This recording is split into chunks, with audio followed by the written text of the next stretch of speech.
अणुव्रत विद्यालय के ऑनलाइन अध्ययन सत्र में आपका स्वागत। मैं विष्णुकांत शर्मा, कक्षा 9 के विज्ञान विषय के द्वितीय अध्याय क्या हमारे आसपास के पदार्थ शुद्ध हैं, इस पर आज चर्चा करेंगे। पदार्थ, प्रकृति में जितनी भी वस्तुएं हैं विज्ञान की भाषा में उन्हें पदार्थ से संबोधित किया गया है, चाहे वह ठोस है, द्रव है, गैस है, उन्हें सबको पदार्थ के रूप में। जैसे मेडिकल साइंस में हर चीज़ एक सब्जेक्ट मानी गई है, एक विषय माना गया है, चाहे वह बॉडी है, चाहे वह रोग है, उसे एक सब्जेक्ट बोला गया है। वैसे ही रासायनिक विज्ञान में, दैनिक जीवन विज्ञान में सभी वस्तुओं को एक क्या माना गया है? पदार्थ माना गया है। तो हमारा विषय था क्या हमारे आसपास के पदार्थ शुद्ध हैं। शुद्ध शब्द का इस्तेमाल हुआ है। शुद्ध क्या है? आपने घी के डिब्बे पे देखा होगा, शुद्ध घी, शुद्ध देशी घी, 100% शुद्ध तेल, नीचे लिखा हुआ प्योर ऑयल, प्योर घी। आपने पढ़ा होगा, प्योर में शुद्ध। हमारे मानस के अनुसार शुद्ध क्या है? हमारे मानस के अनुसार शुद्ध का तात्पर्य है जिसमें मिलावट न हो। जैसे दूध वाला दूध लेके आया, हमने कहा जी इसमें पानी कितना मिला? नहीं जी, पूरा 100% प्योर दूध है ये, जैसे गाय से निकाला या भैंस से निकाला ला के दिया, इसमें कोई मिलावट नहीं है। इट मीन्स हमारे दिमाग में क्या है? ये प्योर है, इसमें मिलावट नहीं है। आपने देखा होगा हमारे बाजार से जब घी लाते हैं तो उसमें 2 मार्के लगे होते हैं, एक होता है ISI और एक होता है एग मार्क। ये 2 मार्क का है। ISI इंडियन स्टैंडर्ड इंस्टीट्यूट, भारतीय मानक संस्थान, भारतीय मानक संस्थान है एक तो, और ये एक एग मार्क भी भारत का एक संस्थान है जो पदार्थों को शुद्धता की सर्टिफिकेट देता है। वहाँ लैब में टेस्ट होते हैं, फिर उसके बाद शुद्धता का प्रमाण उनको दिया जाता है। तो आपने देखा बहुत सारे सभी सामग्रियों पर ISI लिखा हुआ होता है। ISI का मतलब है ये उस भारतीय मानक अनुसंधान संस्थान से प्रमाणित है। शुद्ध क्या है? हमने बात की कि जिसमें मिलावट नहीं हो वो शुद्ध हो। लेकिन क्या ये विज्ञान की दृष्टि से यह परिभाषा परिपूर्ण है? नहीं, विज्ञान की दृष्टि से यह परिभाषा परिपूर्ण नहीं है। शुद्ध से तात्पर्य अलग होता है विज्ञान की दृष्टि से। सामान्य भाषा में, जनरल जीवन में इसका प्रभाव अलग होता है, अलग इसकी परिभाषित है। तो जनरल जीवन में हमारे द्वारा परिभाषित जो है वो है, इसमें शुद्ध वह है जिसमें मिलावट न हो। शुद्ध अर्थात जिसमें कोई मिलावट न हो, ये हमारी परिभाषा है। लेकिन वैज्ञानिक दृष्टि से सभी पदार्थ मिश्रण है, शुद्ध नहीं है, अतः शुद्ध नहीं है। मिश्रण का मतलब 2 या 4 चीजें उसमें मिली हुई है।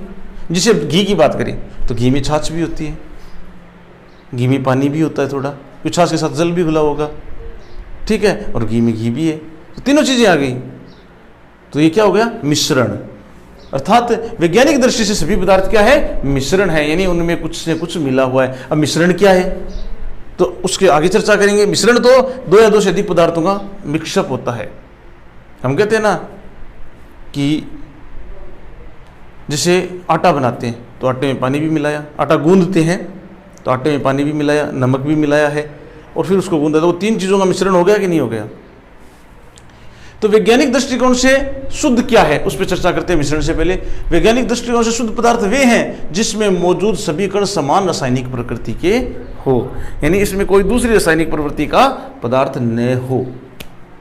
रासायनिक दृष्टिकोण से सभी पदार्थ समान रासायनिक प्रकृति के हो, यानी उसमें किसी प्रकार की दूसरी प्रकृति का तत्व मौजूद न हो। जितने भी पदार्थ हैं उसमें सभी समान रासायनिक प्रकृति के हो। ये पहली आवश्यकता है वैज्ञानिक दृष्टिकोण से शुद्ध पदार्थ की। हमारे हिसाब से तो मिलावट ना हो, उसमें चाहे और कुछ मिला हुआ हो। जैसे घी है तो हमने कहा दही को फेंट कर उसमें से घी निकाला गया, तो उसमें थोड़ा बहुत अंश दही का रह सकता है, छाछ के रूप में रह सकता है। हमारे लिए वो शुद्ध है क्योंकि उसमें और किसी चीज की मिलावट नहीं है, प्योर है। लेकिन वैज्ञानिक कहते हैं नहीं, वे पदार्थ शुद्ध हैं जिसमें मौजूद सभी कण समान रासायनिक प्रकृति के हैं। इस प्रकार हमने शुद्ध की परिभाषा जानी है। वैज्ञानिक दृष्टिकोण से शुद्ध की परिभाषा वो पूछी जाएगी तो वे पदार्थ जिसमें मौजूद सभी कण समान रासायनिक प्रकृति के हैं। उसके बाद मिश्रण क्या है? हमने ऊपर मिश्रण की बात की, तो मिश्रण क्या है? 2 या 2 से अधिक तत्वों या यौगिकों का समूह है, मिश्रण कहलाता है। जैसे हम नींबू जल बनाते हैं, यानी जिसको शिकंजी बोलते हैं मारवाड़ी भाषा में, सामान्य भाषा में शिकंजी ही बोला जाता है, वैसे वो नींबू जल है। तो हमने उसमें पानी लिया, उसमें चीनी मिलाई, उसमें नींबू मिलाया, उसमें नमक मिलाया, तो ये बहुत सारे पदार्थों का क्या हो गया, मिश्रण हो गया। तो 2 या 2 से अधिक तत्वों या यौगिकों का समूह मिश्रण कहलाता है। जैसे जल में नमक मिलाया, जल और सोडियम क्लोराइड ये दोनों शुद्ध पदार्थ है, जल अपने आप में शुद्ध है, सोडियम क्लोराइड को और अलग नहीं किया जा सकता, तो ये दोनों क्या हो गया, मिश्रण हो गया। जल में चीनी मिलाई, शर्करा मिलाई, तो जल में शर्करा मिलाने से ये शर्करा इसमें घुल गई, तो यह एक अपने आप में मिश्रण तैयार हो गया। इसके बाद मिश्रण के प्रकार, मिश्रण कितने प्रकार के होते हैं, मिश्रण कितने प्रकार के होते हैं उनके बारे में चर्चा करेंगे। तो अवयवों की प्रकृति के आधार पर मिश्रण कई प्रकार के होते हैं। अब उनमें जो अवयव मिले हुए हैं उनमें कई प्रकार के होते हैं, लेकिन मुख्य रूप से वैज्ञानिक दृष्टिकोण से 2 ही प्रकार हमारे सामने हैं। उसमें एक है समांगी मिश्रण और दूसरा है विषमांगी मिश्रण। अवयवों की प्रकृति, ये अवयवों की प्रकृति पर डिपेंड करता है कि मिश्रण कितने प्रकार के होते हैं, लेकिन हमारे कोर्स में 2 ही है, समांगी मिश्रण और विषमांगी मिश्रण।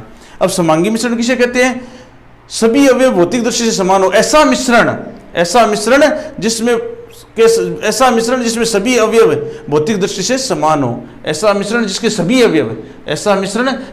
अवयव भौतिक दृष्टि से समान हो, समांगी मिश्रण कहलाता है। और ऐसा मिश्रण जिसमें के सभी अवयव भौतिक दृष्टि से असमान हो, विषमांगी मिश्रण कहलाता है। ऐसा मिश्रण जिसके सभी अवयव भौतिक दृष्टि से समान हो, समांगी मिश्रण कहलाता है। और ऐसा मिश्रण जिसके सभी अवयव भौतिक दृष्टि से असमान हो से विषमांगी मिश्रण कहते हैं। ये हमने मिश्रण की बात की। अब मिश्रण से ही आ गया विलयन, एक शब्द और, विलयन क्या है, क्यों, मिश्रण जब बनेगा तो वो किससे बनेगा, विलयन से बनेगा। और विलयन से जो मिश्रण बनेगा, मिश्रण से विलयन बनेगा, मिश्रण के प्रकारों के बारे में हमने पढ़ा, समांगी मिश्रण और विषमांगी मिश्रण। तो समांगी मिश्रण क्या हो गया, वे मिश्रण जिसके सभी अवयव भौतिक दृष्टि से समान हो, और विषमांगी मिश्रण ऐसा मिश्रण जिसके सभी अवयव भौतिक दृष्टि से असमान हो। और अब जब ये मिश्रण बनेगा तो उसके विलयन के रूप में इसको परिभाषित भी किया जा सकता है। 2 या 2 से अधिक पदार्थों का समांगी मिश्रण क्या कहलाता है, विलयन कहलाता है। ये मिश्रण ही है, विलयन भी क्या है, एक दूसरे का पूरक है। मिश्रण सॉलिड भी हो सकता है और तरल द्रव भी हो सकता है, गैस रूप में भी हो सकता है। मिश्रण कई रूप में हो सकता है, जरूरी नहीं है मिश्रण हमने एक चीज को परिभाषित एक फिक्स दायरे में बांध दिया, नहीं, मिश्रण कई रूपों में हो सकता है। वह ठोस रूप में भी हो सकता है, वह द्रव रूप में भी हो सकता है, वह ठोस रूप में, द्रव रूप में, गैस रूप में भी हो सकता है। जैसे नींबू जल, मैंने उदाहरण बताया था, नींबू है, उसमें जल है, उसमें नमक है, शर्करा है, ये सब इसका सोडा जल, इसमें भी ये सोडा है, पानी है। तो विलयन क्या है, 2 या 2 से अधिक पदार्थों का समांगी मिश्रण। 2 या 2 से अधिक पदार्थों का समांगी मिश्रण क्या कहलाता है, विलयन कहलाता है। अब विलयन को 2 भागों में बांटा गया है। इसके 2 भाग होते हैं, एक तो विलायक होता है और एक होता है विलेय। विलयन के 2 भाग होते हैं, एक तो विलायक होता है और एक होता है विलेय।